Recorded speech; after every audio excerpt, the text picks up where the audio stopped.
Hello everyone, we have brought you the final video of the IELTS video lesson series. In this video, we will learn a few do's and don'ts for all 4 skill sets. So let's start.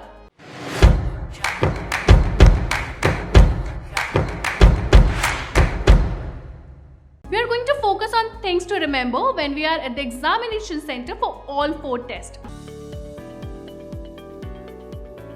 Firstly, let's take a look at what exactly to do during the listening exam. To begin with, you won't be allowed to carry your own earpiece to the exam center. Headphones will be provided to you a few minutes before the test begins. Make sure your headphone works fine and the recording is clearly audible to you. Try adjusting the volume using the volume knob on the headphone if the audio is low. If the volume doesn't fix the problem, don't waste even a second to let the invigilator know about the issue. Waiting till you find real difficulty listening to the audio when you're already halfway through the test will only create more problems for you, since the audio cannot be played again. Then, in any case, do not leave any questions unattempted. There is no negative marking in the IELTS listening assessment. So for instance, if the question is a matching one, that still gives you a fair probability to get the answer correct. Play smart. Before you listen to the audio, you must read the questions in the time given and also the title of the conversation. This way, you will be able to predict for what is going to be there in the audio. Such practices enhance your chances to get more correct answers. Moreover,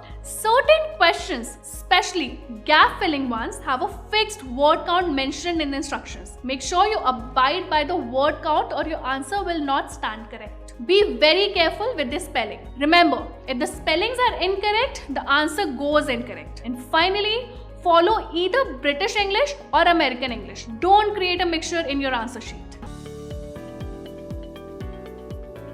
Now it's time to know the don'ts during the listening test. Please do not rush to transfer your answers into the answer sheet when the audio is still being played. This will only result in you missing some crucial parts of the recording which could potentially contain the responses to the next few questions. Remember, you will be given sufficient time later to do that. Then please concentrate on just one question at a time as you listen to the conversation. Although there will not be a number of distractions at the exam center, still some of us find it difficult to focus, especially when we are out. To make sure this doesn't happen during the test, practice several times before you take the test. And once again, please follow the instructions in the gap-filling questions especially. Do not use numbers if that isn't mentioned in the question. To illustrate, if 15 is the answer, it should be written in the word form, not numeric form, unless numbers are allowed. Now it's time to move on to the reading module. So what we must do during the reading test? Firstly, like the listening test, we are not going to leave any space blank. All questions must be answered. Before you delve into the details and content of the passage, read the title first. This will provide you with a decent idea of the central idea of the text. You could highlight or underline the keywords in question using a pencil to make your task easier. Reading techniques such as skimming or scanning must be used to work efficiently and for better time management. Please ensure that you read the questions first, not the passage. Be mindful of the time even when you are practicing. This is the best way to manage time better. Do not wait for the entire test to be over. Transfer answers at the end of every passage and be on the safe side. Next is what practices to avoid during the reading test. Reading the passage first will only lead to a waste of time, since there could be no aim for reading without knowing the questions. Next, do not read the full passage. Remember, reading is not about reading everything, but about being able to comprehend written text and answer the questions. Nobody is going to check whether you read everything or not. Your total scores will decide your bat. Then, do not spend way too much time on a single passage. If you can't find the answer to any question within 45 seconds, better skip it and try to redo it later when you're done transferring. Concentrate on one question at a time. And last, please do not write true or false for yes or no questions or vice versa. They will be marked wrong without any consideration. Time to to know what to keep in mind during the writing task. Answer all parts of the question if you want to ace the task response parameter. Leaving any part unattended will only lower your overall scores. Make sure your paragraphs are easy to distinguish in terms of formatting and alignment. And also central ideas wise. Use a good range of grammatical sentence structure to display your level of language. Apart from this, arguments should also be justified and reasonable in the content paragraphs. For maintaining the desired word count, make sure you do not write less than 250 or exceed 300. That would otherwise be too much. Punctuation marks such as commas, full stops and semicolons should be right in place, along with the capitalization where required. Always keep an eye on the clock when you're practicing writing. This will assist you with proper time management skills. And always plan before you write.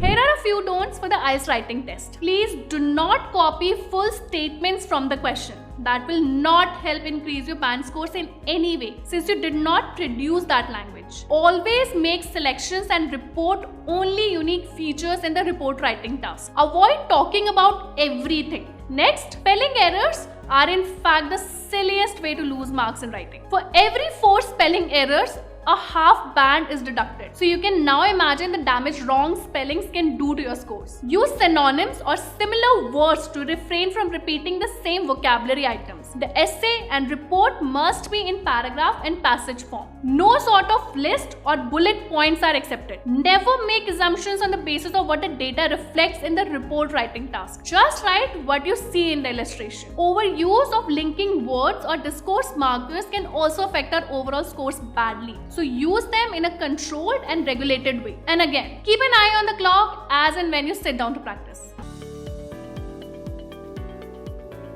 Last but not the least, the speaking test. Here is a list of what to do practices for this test. Always listen actively to the examiner so that you don't miss on any vital information on the question. And it's okay if you were not able to understand or hear any chunk of the question, you could politely ask the examiner to repeat themselves. Just say pardon and the job will be done. Don't forget to provide a reason for every response you give, even when the examiner doesn't ask why. For part 2, the cue card round, make good use of the preparation time and prepare keynotes. Test takers are allowed to refer to the keynotes as they speak. No scores will be deducted for that. Just make sure you answer all parts of the cue card, leaving none behind. Always elaborate on your responses in the final part, that is the discussion. And most importantly, display a good variety of sentence structures and lexical resources in your speech.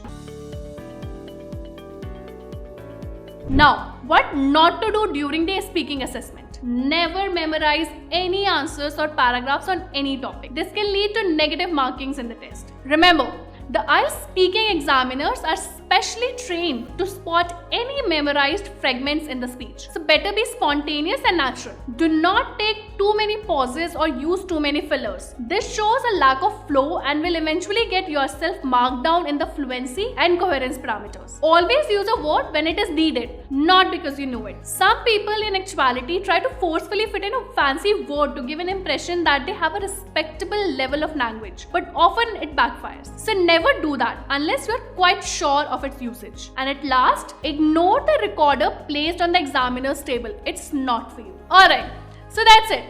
These tips will surely help you score better than ever. Do write to us in the comments section on how you found them. Also, we really hope you enjoyed learning with our IELTS video lesson series and found the content helpful. We wish you all the best for the test. Thank you for watching.